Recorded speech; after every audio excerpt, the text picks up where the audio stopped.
السلام عليكم ورحمة الله وبركاته.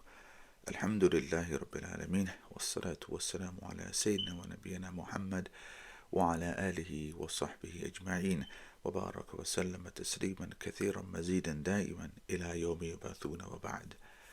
My dear respected brothers and sisters, welcome to our short Jumu'ah reminder. I wanted to share with you a few thoughts to what many of us have been witnessing take place in Gaza. The first thought I wanted to share with you is that the Palestinian cause has most definitely been reignited. The narrative is changing.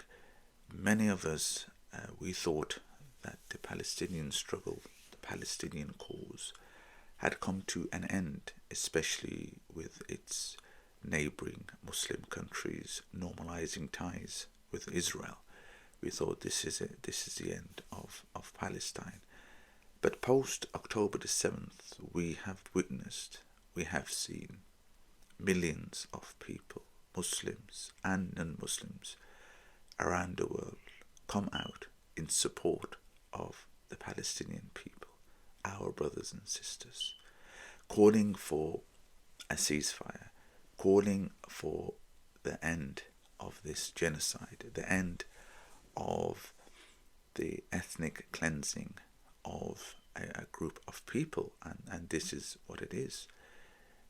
This has been ongoing now for almost 100 years, where the Palestinian people have been forced out of their homes, their lands have been stolen, illegal settlements have been built. We only have to look at what's been happening in the West Bank, in Palestine.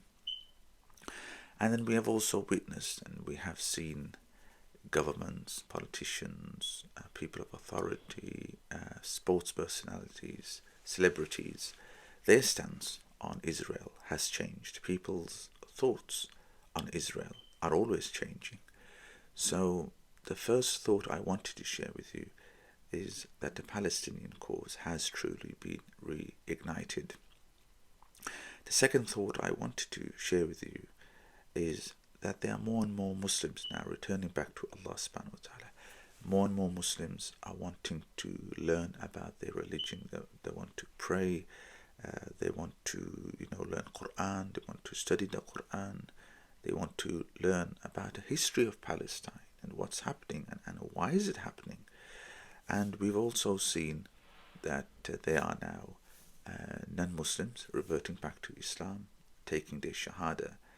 So my second thought would be that there are more and more people now who are returning back to Islam, studying about Islam, praying more, subhanAllah, wanting to visit Palestine.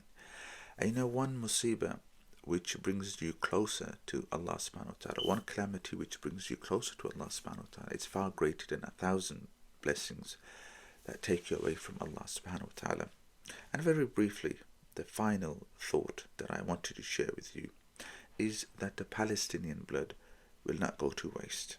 We have seen almost 25,000 people have been murdered, 70% of which are women and children. But it's during these times of calamities, times of, severe tests from Allah subhanahu wa ta'ala, that Allah subhanahu wa ta'ala wishes to see whose iman is true, who is steadfast on their iman. Allah subhanahu wa ta'ala mentions in the Quran, وَلِيَعْلَمَ اللَّهُ الَّذِينَ آمَنُوا وَيَتَّخِذَ مِنْكُمْ شُهَدَاءَ. So Allah subhanahu wa ta'ala, He wishes to see who is strong on their iman, who is firm on their iman. And we have seen in Gaza, for example, our brothers and sisters, generations, entire families have been wiped out. Their homes have been destroyed. Their livelihoods have been destroyed. Hospitals, schools, UN refugee centers, everything, the entire infrastructure of Gaza has been destroyed. But what do these people say? Our brothers and sisters, what level of iman are they on? They say, Hasbunallahu wa ni'mal wakil. This is a level of their iman, that despite losing everything they still have firm belief in Allah subhanahu wa ta'ala. They might have lost all of their worldly possessions, but they have Allah subhanahu wa ta'ala, which is more than enough, and that is, and that is what they truly believe in Allah subhanahu wa ta'ala, and they trust in Allah subhanahu wa ta'ala.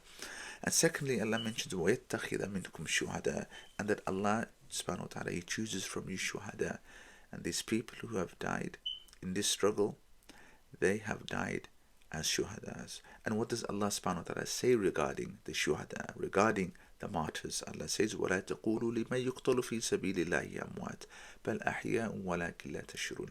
Don't say that those who have died in the path of Allah subhanahu wa ta'ala, those who have died as martyrs are dead. No, they are alive. وَلَا تَحْسَبَنَّ الَّذِينَ قُتِلُوا فِي سَبِيلِ اللَّهِ أَمْوَاتًا بَلْ أَحْيَاءٌ عِنْدَ رَبِّهِمْ يُرْزَقُونَ.